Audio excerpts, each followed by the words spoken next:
The Oil Ocean Zone. About as unsubtle as the game gets about its environmentalism message, this is the most fantastically designed oil rig ever, sitting on a literal ocean of oil, which I imagine makes things a lot easier. Assuming, of course, that this is a naturally occurring ocean of oil. I suppose a much more distressing theory is that this is what happens when offshore drilling gets completely out of control. I mean, there's certainly no regulatory enforcement happening here. Just look at this place. It is a workplace safety nightmare. Along with the various oil slides, this level is filled with tons of things that you probably wouldn't expect to find on an oil rig. Like flame-powered vents that hurl platforms into the air, perpetually moving spiked things, and these ball things that seem specifically designed to propel hedgehogs.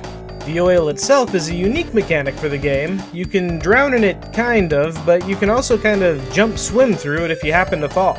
Don't worry too much about falling in. You might have to backtrack a little bit, but there's always a platform you can reach to get yourself out.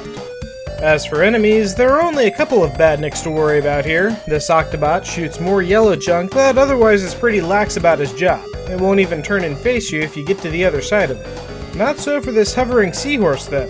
This guy is a dick. It'll sit just slightly off screen, waiting for a chance to nail Sonic in the face with a pellet.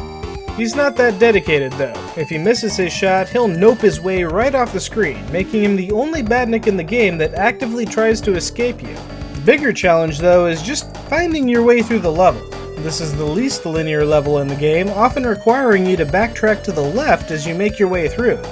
Likewise, there are multiple intersections that let you choose which path through the level you want to take.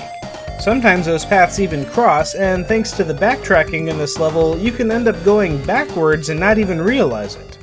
At the end of the zone, Robotnik is waiting to spring yet another trap, and this time he's built himself a submarine that has weapons that can only be fired from under the surface of the oil. First up is a spiked robot tail that shoots over at Sonic, which is kind of low-tech considering he follows that up with a laser gun. Both are pretty easy to avoid, but watch out when the laser aims low. Not that it really matters what either of those weapons do, because if you're like pretty much every gamer in history, you're going to dive into the oil and mash the jump button under the platform until Robotnik shows back up. Which he does on occasion. It must be hard to see Sonic underneath the oil, so he pops back up to see if he got his target, and that leaves him vulnerable. Hit him enough times and the submarine explodes, which thankfully does not ignite the ocean into a never-ending inferno of burning oil. And although we've gone back to the seemingly random level placement, the Oil Ocean is still a pretty cool zone. It has great music, a complicated layout, and it's also the last traditional zone in the game. So, what do you think about the Oil Ocean, and really the game's environmentalism theme in general? Let me know in the comments below. Be sure to like and subscribe, pass this video around to your friends, and come back next week when we hit the Metropolis Zone.